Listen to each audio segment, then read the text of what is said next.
Good afternoon, everybody. I'm Dr. Mohamed I²CNER, and I will chair this today's seminar.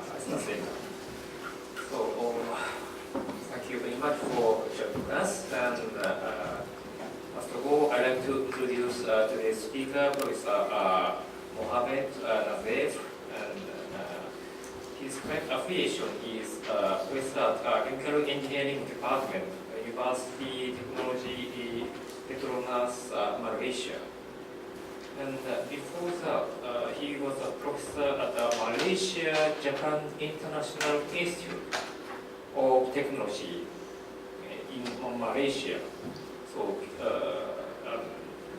for 2012 until last year.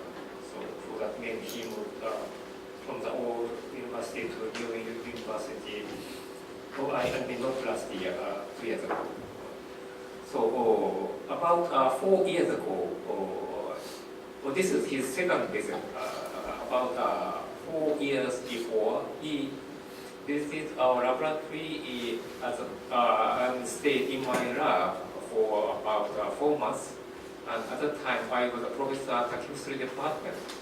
And we had a collaboration work and published several papers.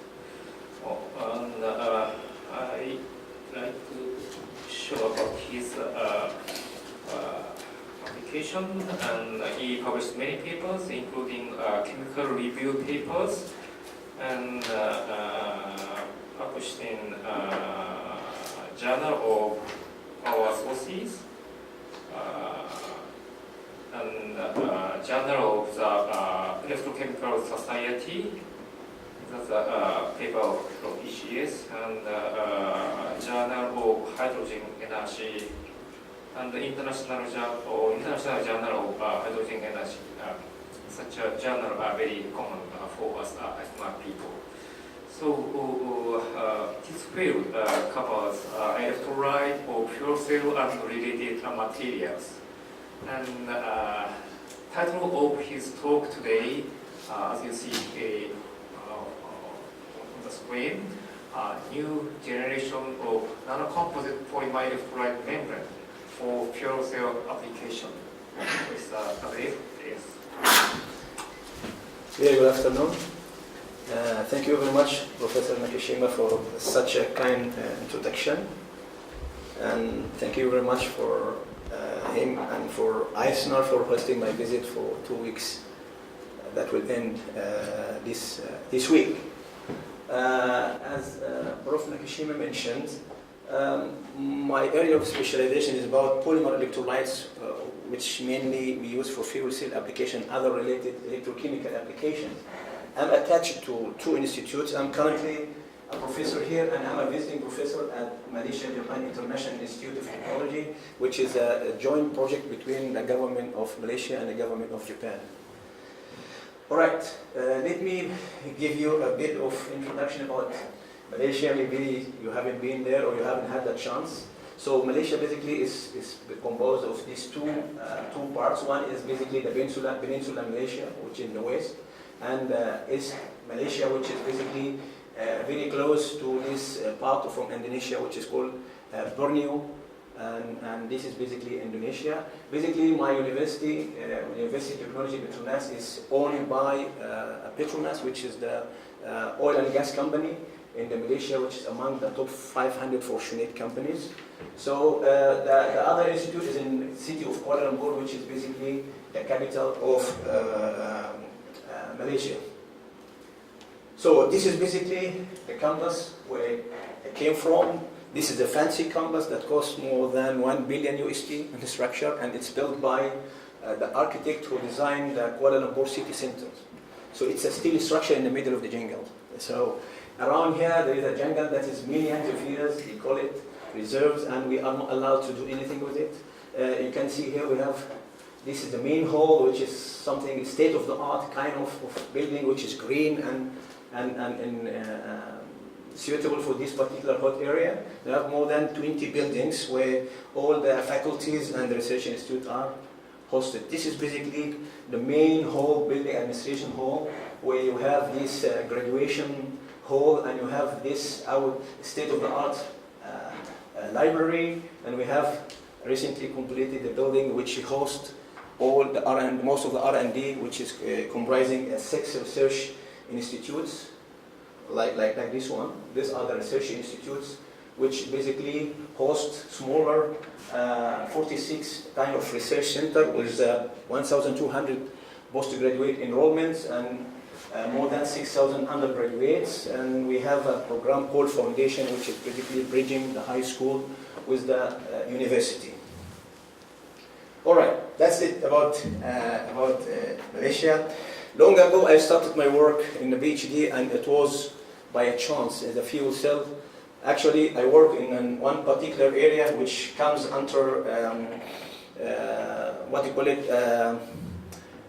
atomic phobias, whatever. It's basically I use radiation to develop kind of material to make reaction that is not happening in the normal condition to happen. And for this kind of application, any functional material, particularly polymeric material that has ionic characters, can be fabricated. That's why you can find my publication. I work on fuel cells. I work also on batteries and applications like adsorbents and even some biomedical application where the concept and principle come from the same roots. So I will be talking a bit about renewable energy resources and fuel cells and introduction to fuel cell, and also membrane rule and so on. Then we talk about those composite membranes. I will give basically 3 examples. Initially, I have 4 examples, including the work that I have done in the Prof Nakashima lab when I was here, but I just took it out because time won't be enough for that. Okay, so this is basically, you will see here, I will be talking about 3 membranes. All of them share the nanostructure, but from different concepts. And since I'm in this area, which is making me very specialized in using radiation to modify, high energy radiation to modify materials, you will see those 2 applications. Basically, we are like the first group in the world to try to apply this, because conventionally radiation grafted membranes are prepared in a very specific manner that is not covered here. All right. So of course, as we know, the world population is growing, the demand for energy is growing, the climate change concern is growing, and the issue of fossil fuels and so on is basically being under consideration to find alternative sources for energy.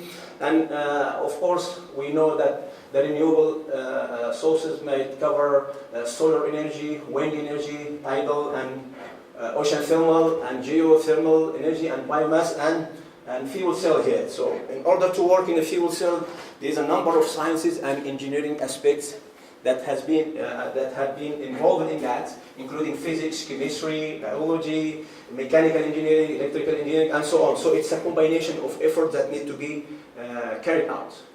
Okay, so there is always a quest for a new functional material, which is mainly driving the progress happening in many areas, including electrochemical systems, including biomedical, and so on. And among those materials, you will find that applications such as fuel cells and batteries are, beside the catalysts, they're also looking for ionic materials, which is basically considered to be the center or the core part of this particular system. And we have one of the typical examples, the fuel cell, which is now considered in various applications, and the demand for it is just growing. Okay, so why particularly fuel cell? So fuel cell basically, especially if we mention those polymer electrolyte membrane fuel cells, it's fuel cells that's using polymer electrolyte membrane as electrolyte. So those systems have efficiency and high power density, simplicity and modularity, and no moving parts, low operating temperature, and this would be advantages for applications such as fuel cell car and so on, so low emissions and low operational noise. And depending on the level of energy required, so if it is a watt level or lower than that, so it will be the portable application here, and if it is in a kilowatt level, we are talking about mobility, I'm talking about transportation and so on, and if it is in a megawatt, so we are talking about stationary applications, even though nowadays there are some small fuel cells that's being used for power backup system which is in a kilowatt level. But this is basically the different categories of fuel cells where basically the magnitude of the watt that will determine the application. Particularly this application will be interesting because here basically the hydrocarbon fuel can be used directly to feed to the fuel cell directly. So we don't need particularly special storage like in case of the car and the other applications.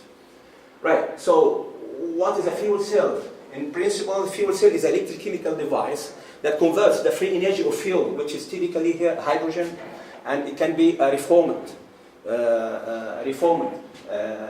hydrogen as well, because we can obtain the hydrogen from hydrocarbons. And this electrochemical cell is consisted of two electrodes separated by a membrane. And the first one is the anodes where the hydrogen is fed. And this anode basically contains a catalyst, which is a platinum catalyst, where the hydrogen is being oxidized to proton. The proton will be transferred across the membrane from the anode to the cathode, while the electron will move outside the circuit. So the proton will meet the oxygen at the other side where the cathode is located. Then it will form a water that is emitted outside the system. So this is the overall reaction. And as you can see here, we fit hydrogen and oxygen, and we got basically water and electricity. So, okay, so that is basically about the fuel cell. So hydrocarbons such as methanol can be used as a fuel, and this is another type of a fuel cell. We call it anion exchange membrane fuel cell. This is basically anion exchange membrane fuel cell. In the previous one, it was the proton exchange membrane or cation exchange fuel cell, where we have sulfonic acid group. And here we have anion exchange membrane, and here instead of having proton transfer from the anode to the cathode, we have hydroxyl. Hydroxyl ion is being transferred from the anode to the cathode. Right. So why membrane, in particular as a component in the fuel cell? Well, membrane is the heart of the system, and it plays two significant roles. The first one is basically a chemical role, the second one is a mechanical role. The chemical role is basically about the hydrogen transport. Okay, so this is transferring the proton from the anode to the cathode, and the other one acting as a mechanical separator here, where it separates the reactants, preventing the atomic oxygen or atomic hydrogen from meeting and preventing any kind of explosion there.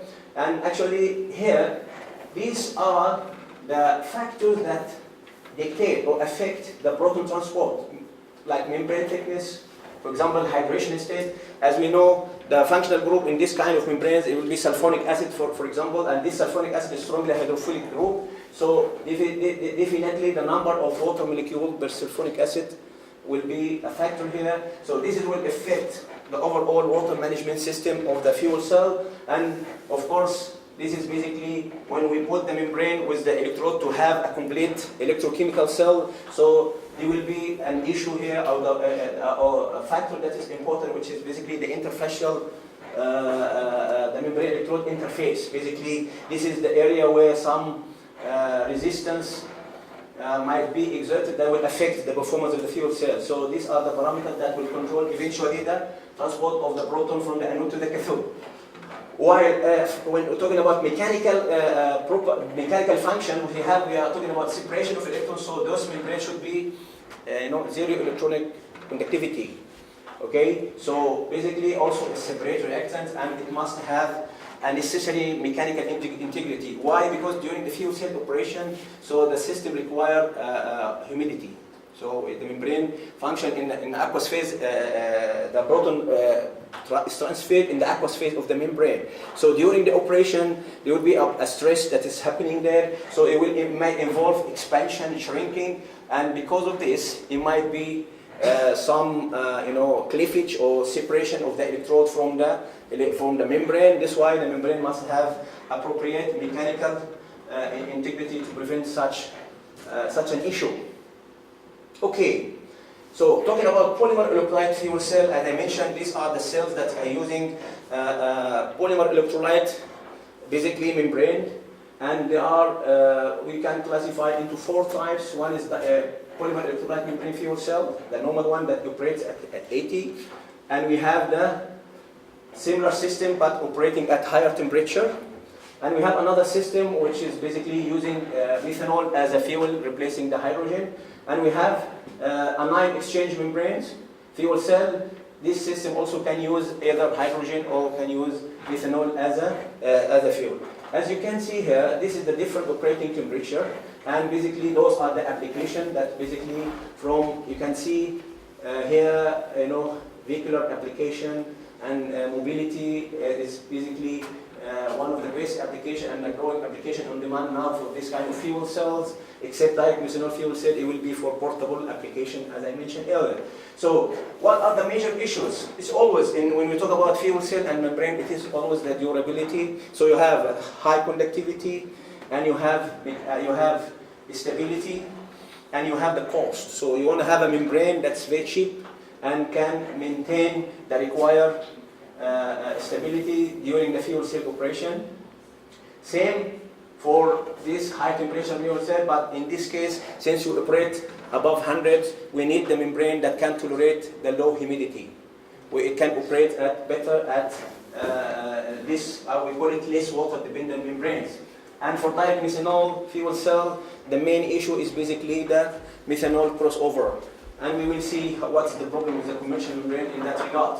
So this one also, in anion exchange membrane fuel cell, the challenge now that most of the membrane for this particular application has low ionic conductivity, and also they are challenged by mechanical and chemical kind of stability. Right, those are the various types that's using the polymer electrolyte of fuel cells. And here, this particular kind of figures, it shows that there must be a balance in the type of the membrane we are trying to develop. Because, for example, if you want to have high ionic conductivity or proton conductivity, that will compromise the mechanical properties. So you need to have a kind of balance between the required properties. So high proton conductivity does not mean a good membrane. You have to have a balance of, for example, conductivity and the gas separation properties. So the membrane must be a good barrier for the fuel that we are using. And also here, also the membrane surface and the interface with the electrode is something very important that basically has to be taken care. And also there must be the mechanical properties, as I mentioned, regarding the expansion and shrinking. That you must reduce that kind of physical changes, and also chemical stability and durability. So this is basically the combination. But of course, everybody wants to have a membrane with high conductivity, wants to have a membrane with high chemical stability, with high mechanical stability, thermal stability. Everything is hard, but it doesn't come this way. Okay, so now if we look at the current scenario, most of the membranes, or most of the fuel cell systems, is using the template membrane for this one, which is basically naphthalene, and the alternative perfluorosulfonic acid membranes. There are different versions of that, and the problem with this kind of material, it is simply expensive, inherently expensive, because it uses fluorochemistry, and this fluorochemistry is basically expensive because of safety issues and all this, so it comes expensive, and they are counting on the mass production that will bring the price. But actually, it is environmentally hazard because you use fluorine chemistry. So now, with the move towards green chemistry and sustainable kind of processes, so we need to do something about it. So we will try to reduce the use of naphthalene, or basically eliminate and move to another kind of hydrocarbon materials. Okay. So at this temperature, 80, for example, above 80, it's favorable from thermodynamic principle of point of view is to operate above 80. But at this temperature, the membrane loses part of its mechanical properties, and there is a kind of risk of gas crossover, and also if in case of direct methanol fuel cell application, there will be a methanol crossover. So, as I mentioned, in order to improve the performance here, we need to operate above 100. When we do that, we go the complexity of the fuel system becomes simpler, and also the water management system in particular will be reduced, and also the catalytic activity can be enhanced, and it's basically all these parasitic power losses and the heat rejection. If we break at high temperature, basically we can have a heat rejection that can be used, and most importantly, we reduce the catalyst poisoning, and in this particular case, we can use reformed gases, like reformed hydrogen came from hydrocarbons. Right.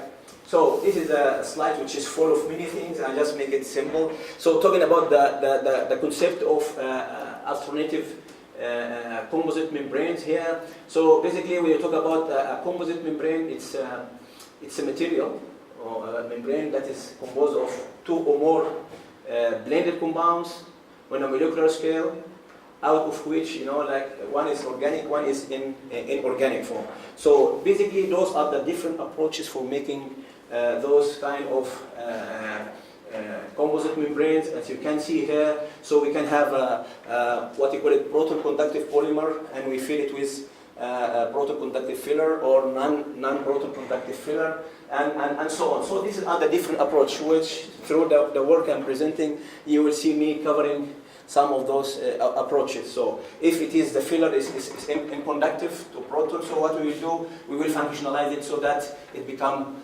conductive. So basically when we do that, in this particular composite structures, so we can improve the self-humidification of the membranes, we can also reduce the electroosmotic drag, we can also suppress this fuel crossover, and most importantly, we improve the mechanical strength of this particular membranes, and improve the thermal stability, and also enhance the ionic, the proton conductivity. Right.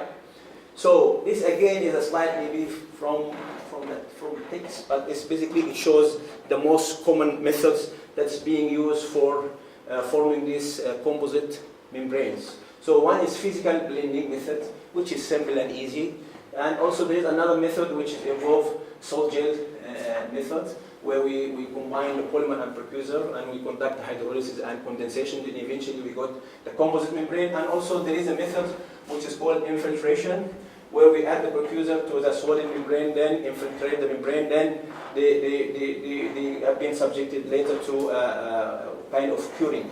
Okay, these are the various methods. So most of these methods, when we talk about composite membrane, are challenge. The main challenge will be always basically the aggregation, especially when you use like fillers like methyl oxides or any other filler. So the aggregation and basically the inhomogeneous kind of distribution, lack of uniform distribution, and also the content, the amount of the particle inside the polymer might also have impact on that. So also my work will be touching on this, and we'll try to use a simple method as possible. Right. So one of the most famous polymer that has been considered as a polymer electrolyte for high temperature PEM is basically PPI. And this PPI, I guess the company producing it stopped now, because this membrane has particularly some inherent problem, despite having high decomposition temperature and high thermal, high TG and high ionic conductivity, but it lacks mechanical stability and low oxidative stability as well in peroxides. And one of the serious problems is basically the leaching of the phosphoric acid dopant from the membrane. So after this, there are some work that has been carried to increase basically the doping level by incorporating a pyridine ring to the structure, like this one. So by doing so basically the acid doping level enhanced, and the conductivity as well enhanced, but we got weaker mechanical stability. So now those particular materials are promising because they can give enough acid doping level or high doping level compared to PPI alone, but they are weaker in terms of mechanical and all this. So a lot of work and need to be done into basically to strengthen those membranes and make them more suitable for membrane application, particularly in terms of mechanical stability. So if you have the handout, there is one membrane which is basically I did when I was here in 2014, and it's published in 2016 and 2017, where in Prof. Nakashima lab I used the PPI, and what I did, I developed kind of zirconium oxide nanoclusters, which I basically included inside those membranes, and we managed to improve basically the acid doping level, and we managed to improve basically the mechanical property of this membrane. Actually, I take it out from the presentation because of the time is too short to cover all of that. So if in the handout, I think it's just the abstract is given for that work. So here what we did here is basically we developed a nanocomposite membrane where we use graphene oxide as a filler for a substrate which is made from pyridine containing PPI, and basically, so what we did here is basically here.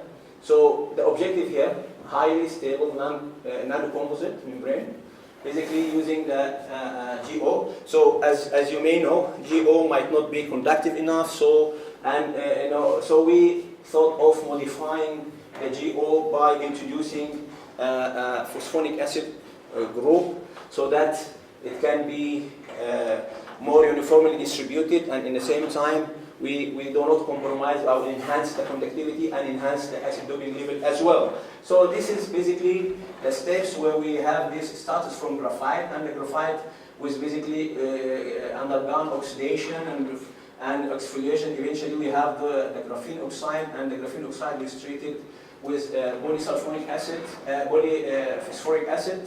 Then after this, the graphite was dispersed in PPI. Then it was casted as a membrane. So this is the reason why we choose the graphene oxide. Basically, excellent mechanical properties. So in one way or another, it will enhance the mechanical properties. So this is basically the mechanism, how it looks like. This is basically how is the graphene oxide, the phosphonated graphene oxide look like, where we can see a homogeneous kind of distribution. This is basically the membrane where we have the graphene oxide distributed inside the membrane, and this is basically the three elements, phosphorus, oxygen, and sulfur. When we did the mapping, it shows a homogeneous kind of distribution inside the membrane structure. Okay, this is FTIR, where it shows this is basically the original pristine polymer film. This is after we introduce the graphene oxide, and we can see some overlapping here in this region, and those representing those phosphorus oxygen bond, and carbon ring was phosphorus, and so on. This is basically the FTIR, and we can see very interesting FTIR here, where is this polymer. You can see this particular peak representing the crystalline form of the polymer, and this is basically the phosphonated graphene oxide, which looks like the peak broadened by this phosphonation process, and this is basically the membrane when it is the film before it is treated with phosphoric acid doping. And you can see here, it's like the film regained like a kind of the crystalline structure. And after we treat, so what's happening is broadened, and eventually we have changes in that affected the stacking of the polymer chains, and eventually this peak disappeared. So this is basically the protoconductivity, and it is very interesting here. You can see here, this is basically the membrane without phosphonated graphene oxide, and this is the three membranes with different level of graphene oxide, phosphonated graphene oxide. As you can see here, the more graphene oxide we have, phosphonated graphene oxide we have, so basically the conductivity is higher, and of course it is a function temperature. And basically, graphene oxide contains phosphonic acid, which is basically conductive, and the more you have from it, the more basically your conductivity is increasing. This is the stability where we test the membranes in two different conditions. This is basically in this side, which is basically all open symbols here. What's happening here is basically, this is what we call as doped. Once we take the membrane from the phosphoric acid doping process, then we just wipe them and we just like test the conductivity. But here, what we found that there is a declining in the performance because basically loss of phosphoric acid. So in order to avoid that, what we did a kind of process where we treated the membrane with a mixture of water and methanol, and before using, so this is, we call it elution process, where we get rid of those phosphoric acid which is not bound or which is just not involved in any form of bonding. So we found the membranes, most of them you can see depending on the content of the phosphonated graphene oxide. The higher one is here, 1.5, then the other one is the 1, then the other one is the 0.5, but you can see the membrane showed a stable kind of conductivity for more than 20 hours. Okay, come to this one. This is the fuel cell performance, and we really glad to have this particular performance. This is the membrane, which is basically containing 1.5 phosphonated graphene oxide, and is basically, this is very much higher than the performance of the membrane that I conducted in when I was here in 2015, where we have basically less than half of this the power density, the peak power density. And of course, you can see with the increase of the graphene oxide phosphonated, so the cell performance is getting better. So this is basically one type of the membranes. So this is some conclusions where we can capture basically what we has done so far. So having the phosphonated graphene oxide improve the properties of the membrane, and we can see some figures here. 1.5 improve conductivity from this value to this value, and basically the membrane with phosphonated graphene oxide, of course, has better performance at this temperature, which is higher than by almost 75% than the original membrane without graphene oxide. So this shows the potential, some potential for high temperature fuel cell. This is an idea. So the publication of this paper will appear in 2019, and this is basically the latest that we did. We have one interesting work where I use my favorite technique. Basically, talking about fillers. Remember, I said the polymer might be conductive, and the filler might be not conductive. Okay, so if you have a non-conductive filler, so how to? If you have a conductive filler, how to use that? One of the conductive fillers is basically heteropoly acids, particularly this polytungstic acid. So we thought of how to basically form a composite membrane with the radiation-induced grafting technique, which I'm specialized in. How can I bring this in?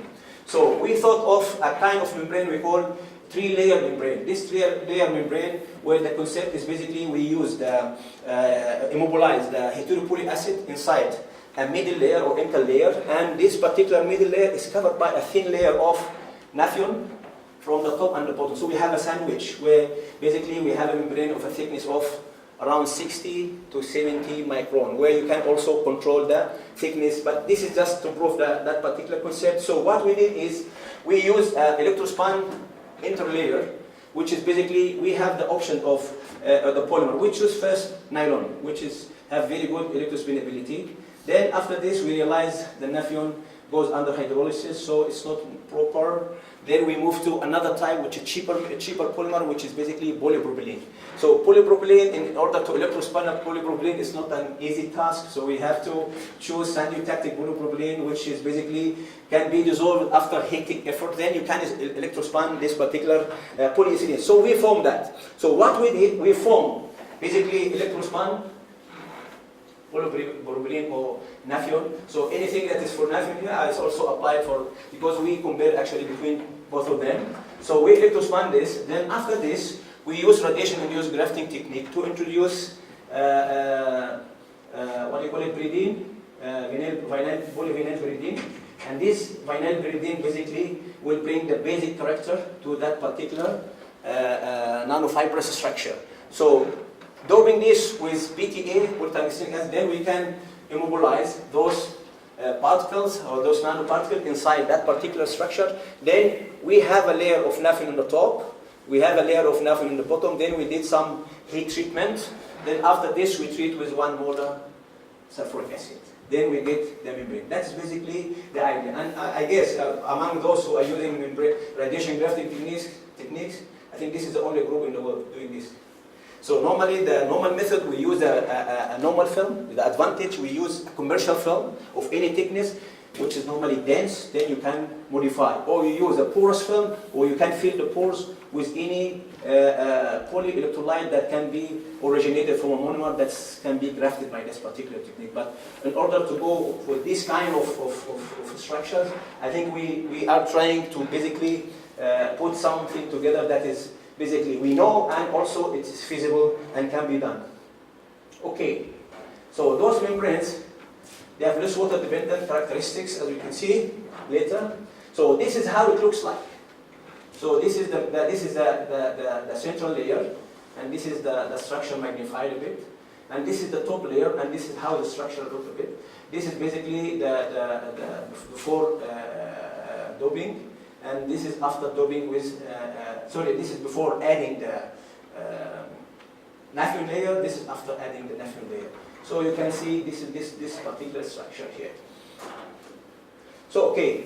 This table, I summarize everything because of the time, so you can see basically here, if you look at this particular table, this is basically 5 samples, and basically this is the polytungstenic acid doping in this particular interlayer, the nanofibrous structure, and this is basically, you can see the thickness here, and this is basically, we measure the conductivity in plane, and we measure the conductivity across the plane, and this is basically the ratio, this is the internal, so it shows a very good, basically, proton conductivity, and we compare this with the naphthalene 112, which is a thinner membrane that might be at par with this. So you can see here our proton conductivity here is almost at par with the naphthalene 112, which is basically interesting. So what we did, we wanted to check the membrane chemical and mechanical, whatever stability. So we have those water uptake. You can see those membranes have a very low water uptake compared to the naphthalene. And you look at the dimension stability. We have dimension stability here. We define in terms of on plane and through plane, stability, and also the volume swelling here. And you can see here, this membrane has very interesting properties compared to the commercial naphthalene membrane. Here, if you look at the chemical stability, this is basically the what do you call it? This is the retained weight after 1 hour, after 5 hours, after 24 hours, and you can see here it's basically it is at par or matching basically the naphthalene membrane, which is a good indication for stability of this membrane.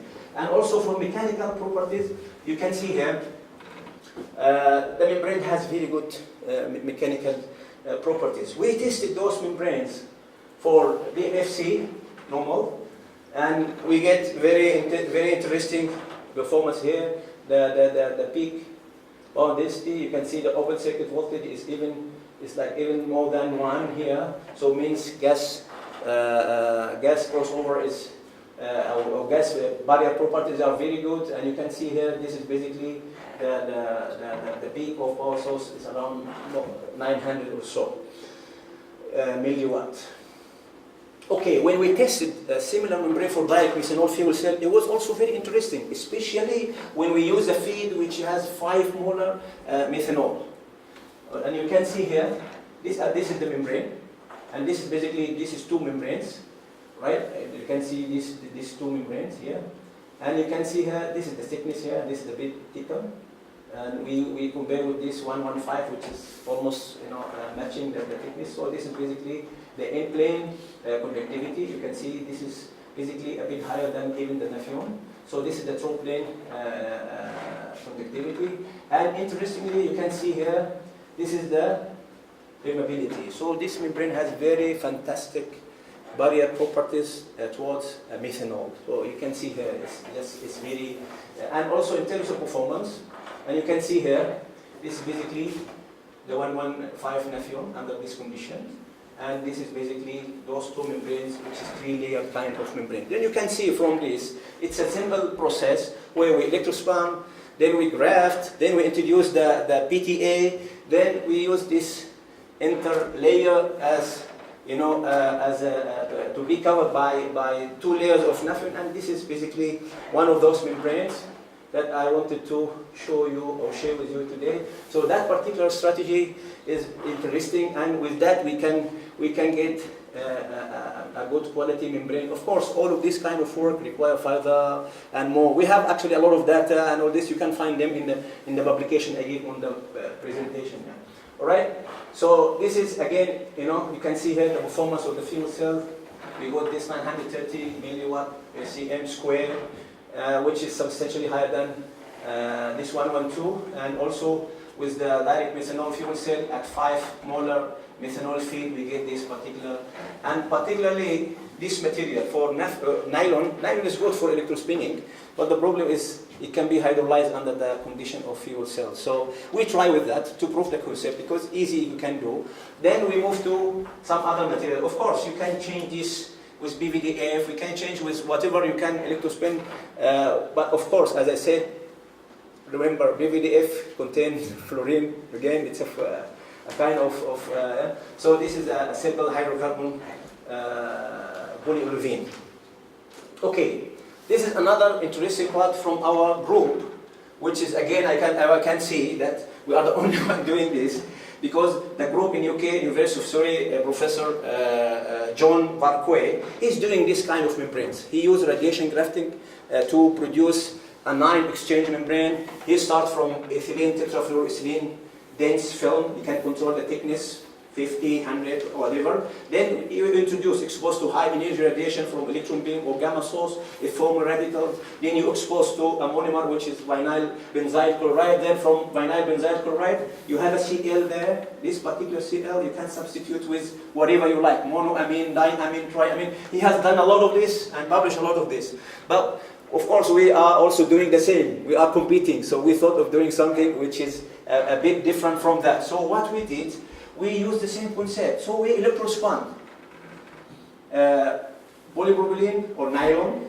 Then after we electrospun, so we graft that. We expose this, do similar procedure irradiation. But in our case, we try to be as green as possible. In our case here, for grafting, we use very special condition, where we cut tremendously the monomer consumption. They are using a solvent, grafting in a solvent, which consume a lot of monomer. In our case, we grafted in a emulsion medium, where we use only 5% monomer concentration. So with this 5% monomer concentration, you add together to a surfactant, and you conduct the grafting reaction, then you can actually reduce the monomer consumption, which is very crucial, because for radiation grafting, one of the main reasons for not widespread is basically because of the monomers are mostly expensive. So that is what we try to make different in here. These are the conditions. Of course, we play with that, so we can control the amount of vinyl benzyl chloride grafted in a way that not compromise the mechanical stability of your nanofibrous substrate. Then after this, we just realized, we just go for functionalization with this, what do you call it? With trimethylamine. So this is supposed to be trimethylamine. Okay. So what we realized that we just realized that the membrane is not stable enough. You know, this microfibrous structure is very weak. So what we did, we thought of improving the membrane by introducing a cross-linking. So what we did after we did the grafting, so we got polyvinyl chloride, benzyl chloride in the structure, and we cross-linked that with octide diamine. And with this octide diamine, we cross the structure. Then after this, we functionalize the membrane. So here is the basically the structure, and this is a real picture from CM. This is the starting material. This is the nanofibrous structure with electron beam with benzyl chloride in an emulsion solution. So we got the polybenzyl chloride grafted to the substrate. Then with this octide diamine, we cross-link the structure. Then after this, we treat it with triethylamine, basically at simple conditions. Then after this, we subjected the membrane to alkalization process where we get this complex structure, quaternary ammonia here, ionic group. This is basically the whole idea in this particular membrane, okay? So what did we get from there? You can see here, we just realized that the type of the substrate play an important role. If it is nylon, so it is less stable. If it is polypropylene, it is much more stable. So what we did this cross-linking under different conditions, so we got a different degree of cross-linking. Of course, you cannot cross-link to maximum extent so that you improve the mechanical, but rather you lose the mobility of the chain, so it will be less conductive kind of material in this particular case. So we try to look at that. So we just realized here that you can see here when the membrane is not cross-linked, right? So this is here, right?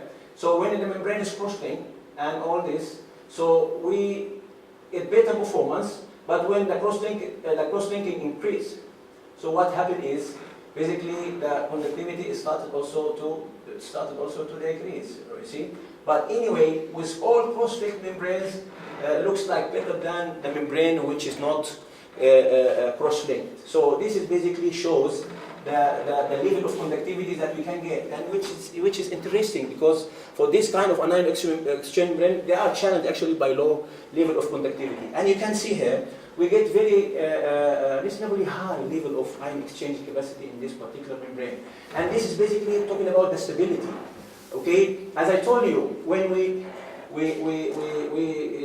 conduct this membrane with the elution test and all this, so what we get basically better performance. You can see the membrane loses some of its, of its conductivity, but remains stable up to 672 hours in this particular condition, which is very promising. 1 molar OH at 80. This is basically interesting results. Okay, this is basically the performance of this particular membrane when it is tested in a single cell, and basically, well, it looks promising, and this particular membrane needs actually more investigation to validate the suitability for long term. Okay, this is what's so special about this membrane. We call it, we have a phase separated kind of structure, which basically looks like, you have basically the islands, which is conductive, embedded inside a sea of non-conductive zones, and this particular, form a channel which help to facilitate the proton transport in this particular case. So in conclusion, this particular strategy that we adopt by electrospinning, then radiation grafting and cross-linking, then followed by functionalization, seems to be promising, especially when we apply it to nanofiber structure.